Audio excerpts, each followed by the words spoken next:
안녕하세요. 한국미혼모 지원 네트워크 오영나 대표입니다. 저희 한국미혼모 지원 네트워크도 드디어 유튜브를 열심히 하기로 결정했습니다. 와!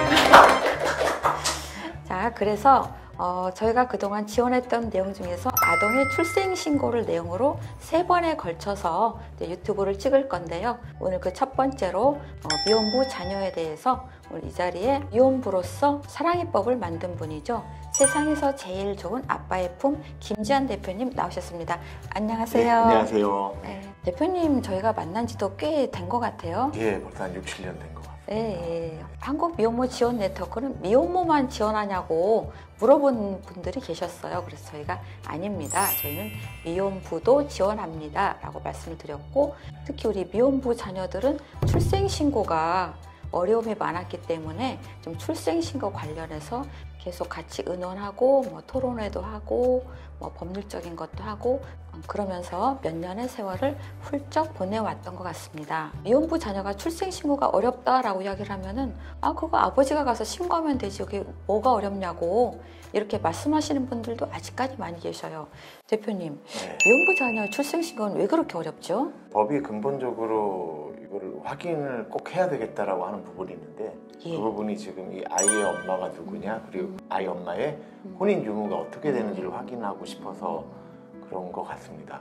태어난 아기가 그 엄마의 상황과 아빠의 상황이 다 확인이 되고 그 다음에서야 이제 국적과 기본권을 취득을 할 수 있게 되는 거죠. 근데 그 확인하는 절차와 과정이 너무 길고 오래 걸리니까 과정도 복잡하고 그러다 보니까 이제 아이는 이제 기본권도 없고 국적도 없고 제도권에서의 보호도 없는 상태로 오랜 시간 방치가 돼버리는, 그래서 아이한테 상당히 위태로운 상황이 있게 되는 그런 상황까지도 있습니다. 저도 참 많이 답답했어요. 아이의 출생신고를 하는데 왜 그렇게 이제 엄마가 혼인했는지 아닌지를 꼭 확인해야만 아이를 출생신고할 수 있다고 그렇게 법이 되어 있는 것인지 굉장히 좀 오랜 시간을 거쳐왔는데요. 우리 대표님이 노력하신 사랑이법 그 이전에 출생신고는 정말 많이 힘들었던 것으로 아는데요. 네. 대표님은 어떤 과정을 거쳐서 좀 출생신고를 그때 하셨습니까? 사랑이법 관련된 소송도 마찬가지고 그 사랑이법 이전에 했던 소송도 마찬가지고 아빠가 하는 소송이 아니라 일단 아이가 하는 소송이에요.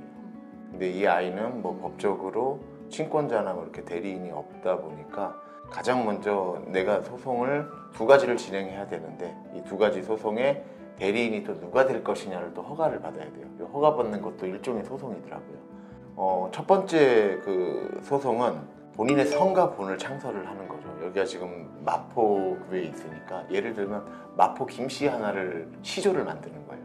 마포 김씨 시조가 나와서 이제 나는 마포 김씨 누구누구입니다 라는 거를 법원에 이제 허락을 받아야 되는데 이거를 말 못하는 갓난아기가 할 수 없으니까 이 소송에 한해서 특별 대리인이라는 대리인을 또 허가를 받아야 돼요. 이렇게 해서 벌써 소송이 2개가 되고, 이와 동시에 해야 되는 소송이 누구나 가지고 태어나면 출생신고가 되면 누구나 갖는 가족관계 등록부가 있죠. 엄마가 누구고 아빠가 누구고, 이 가족관계 등록부도 새롭게 창설을 해야 돼요. 부모로부터 이어받을 수 있는 게 없으니까.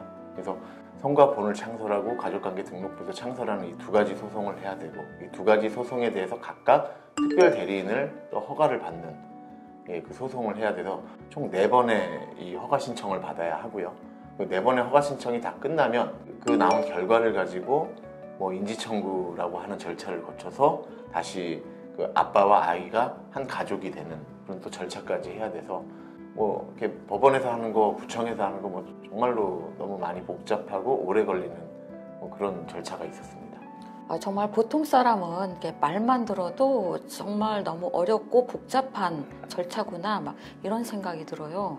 근데 그 길고 어려운 절차를 거쳐서 결국에는 아이 출생신고하는 거잖아요. 네. 그거 하려고 그렇게 어려운 절차를 거쳐야 된다는 거, 이거 정말 누가 생각해도 참 어이없고 좀 힘든 상황인데, 그래서 이걸 좀 고치기 위해서 절차를 간편하게 하는 사랑이법이 드디어 이제 만들어졌는데, 이제 사랑이법을 적용한다는 거는 구체적으로 어떤 걸까요? 이 사랑이법은요, 한마디로 아이가 출생신고를 위한 소송을 받을 수 있는 조금 더 간소화된 매뉴얼이 만들어진 그런 법이라고 보시면 될 것 같습니다.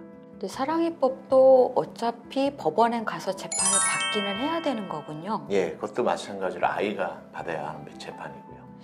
참 그 보통 사람은 이제 평생에 이제 법원에 가서 재판 받는 거 한 번, 두 번 있을까 말까 한데 우리 아이들은 태어나면서부터 출생 신고를 위해서 재판을 받아야 되는 이 자체가 참 아이들한테는 부담이고 네. 또 억울하다고 할 수 있는 뭐 그런 상황이겠습니다. 근데도 사랑이법은 그나마 또 되어서 이렇게 재판에서 좀 허가를 받아서 출생 신고를 하면은 그나마 문제가 해결이 되는데 재판이라는 건 항상 되는 게 있고 안 되는 게 있잖아요. 예. 사랑이법을 했는데도 허가를 받지 못하면 그럼 그 아이들은 좀 옆에서 많이 보셨을 것 같은데 어떤 상황이 펼쳐졌을까요? 이제 저한테 많이 오시는 경우 중에 하나가 혼자서나 아니면 다른 뭐 이렇게 변호사님 통해서 하셨다가 기각돼서 오시는 분들이 있어요. 일단은 기각돼서 찾아오신 분들은 기각이 되자마자 바로 저를 찾으신 게 아니라 짧게는 한두 달, 길게는 뭐 한 5, 6개월까지도 아무것도 못 하시고 좀 절망, 좌절 뭐 이렇게 그 감정 속에서 좀 계시다가 다시 좀 기운 차리시고 그러고 다시 한번 방법 찾아보자고 해서 저를 찾아오신 경우가 많고요. 정말 커다란 목적을 위해서 올인을 하시다가 그게 막혀버렸을 때 사람이 크게 좌절을 하잖아요. 상당히 많이 힘들어 하시는 상태로 저를 찾아오게 되시고 다시 이제 기각됐던 뭐 원인을 파악을 해서 그걸 좀 더 보완을 해서 다시 새롭게 또 재판을 시도를 하는 거죠. 아이 입장에서는 국적도 기본권도 없는 시간이 너무 길어지지 않았나 하는 그런 안타깝고 그렇죠. 그 기간 동안 내 아이는 지금 출생 신고 안 된 채로 그렇습니다. 그렇게 지내고 있는 거잖아요. 그러면서 아이는 막 4살, 5살 막 이렇게 가고 네. 그런 참 갑갑하고 좀 힘든 상황이 이렇게 쭉 아이를 통해서 이렇게 좀 진행되었던 것 같습니다. 그러다가 얼마 전이죠. 지난 그 3월 달에 헌법재판소에서 그 미혼부 자녀 그 출생신고 관련한 법 조항에 대한 헌법 불합치죠. 이것은 헌법에 맞지 않으니 고쳐라 라는 좀 판결이 나왔습니다. 우리 대표님도 여기에도 직접 관여하셨고 또 네. 남다른 감회가 있으셨을 것 같습니다. 현재 재판에 대해서 말씀 좀 부탁드리겠습니다. 예, 헌법 소원을 하게 된 가장 큰 취지는 이 출생신고라는 것의 주인공은 아이들이라는 생각을 했어요. 일단 아이가 이 땅에 태어났고 한국인의 자녀로 태어난 건데 국적도 기본권도 뭐 아이 때문에 못 받는 게 아니라 뭐 아빠의 상황이나 엄마의 상황 때문에 아무 뭐 말도 행동도 하지 않은 아이가 이런 재판을 받아야 된다는 것 자체가 이게 너무 불합리하게 느껴졌고 이 상황 자체가 뭐 헌법이 가지고 있는 뭐 그 인권이라든지 평등권이라든지 이런 기본권의 이념에 상당히 위배된다라고 저는 그렇게 보여져서 그러한 취지로 헌법 소원을 했던 거고요. 그 헌법 소원을 했던 해당 조항은 그 가족관계등록법 46조 2항인데 혼의 자녀는 뭐가 출생신고를 해야 한다. 이 뭐가 해야 한다라고 이렇게 정해버리니까 아빠가 할 수 없게 된 거죠. 이러한 법 조항과 여러 가지 이런 제도들 때문에 아무것도 안 하고 그냥 태어나서 울기만 한 아이들이 이런 제한을 받는다라는 것은 너무 아이들 입장에서 정말 억울한 일이었던 것 같고 근데 이것에 대한 뭐 공감대가 뭐 사회적으로 다들 공감해 주셨고 그게 이제 헌법재판소까지 확장이 돼서 그런 아이들의 인권이 인정받은 것이 아닌가 싶습니다.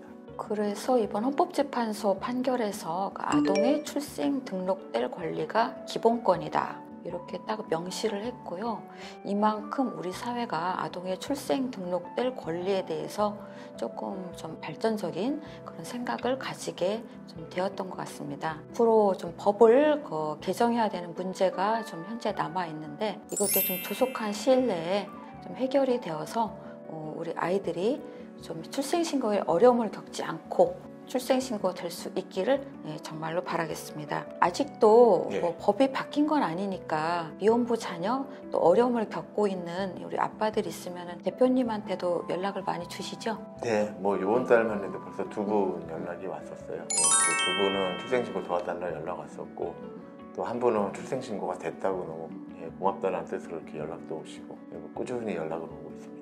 우리 김지한 대표님이 정말 그 미혼부 자녀 출생신고를 위해서 헌신적으로 이렇게 활동하고 계시니까 이런 어려움을 겪고 있는 분들은 세상에서 제일 좋은 아빠의 품 찾아서 대표님한테 연락을 주시면 도움을 받으실 수 있습니다. 저희한테 연락을 주셔도 저희도 좀 성심껏 이렇게 돕도록 하겠습니다. 오늘 미혼부 자녀 출생신고를 내용으로 해서 말씀 나눠보았습니다. 이렇게 와주신 김재환 대표님 다시 한번 감사드리고요. 네. 감사합니다. 네, 불러주셔서 감사합니다. 네, 지금까지 아동의 출생신고 첫 번째 영상이었습니다. 감사합니다. 감사합니다.